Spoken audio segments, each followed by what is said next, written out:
अस्सलाम वालेकुम के क्रिएशन पर आज हम पीनट की चटनी बनाएंगे और इसके लिए हम इस्तेमाल करेंगे ये सारी जो चीज़ें यहाँ पे पड़ी हुई हैं। मैं आपको पहले बता दूँ, इसको फिर सबको एक साथ हम ब्लेंड करेंगे। बेल पेपर है रेड वाला, पूरा एक है, इसको काट के पीसेस कर लिए हैं।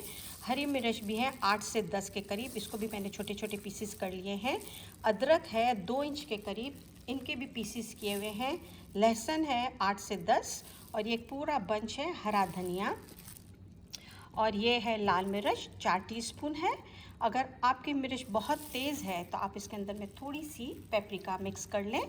और नमक है 1.5 टेबल स्पून।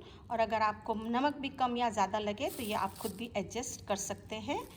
फिर इसमें है ये पीनट्स हैं जिसको फल्ली कहते हैं, ये 1 कप है और 1 कप लाइम जूस है। और ये नींबू के फूल हैं 1 टीस्पून के करीब। अब इन सबको हम थोड़ा थोड़ा करके ब्लेंडर में डालेंगे और साथ में थोड़ा लेमन जूस डालते जाएंगे और इनको ब्लेंड कर लेंगे एक साथ।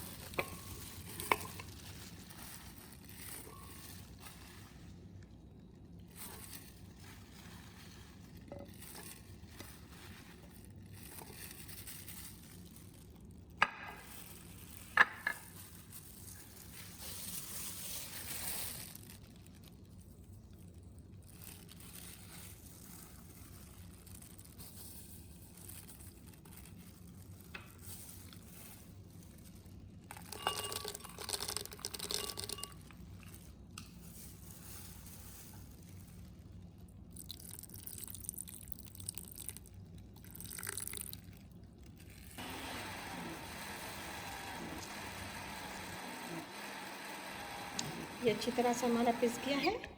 अब आप इसको कंटेनर में निकाल लें और किसी अच्छी सी बर्नी में भर लें और रेफ्रिजरेटर में रख दें। अगर आपको फ्रीज़ भी करना है तो आप इसको लेके फ्रीज़ कर सकते हैं।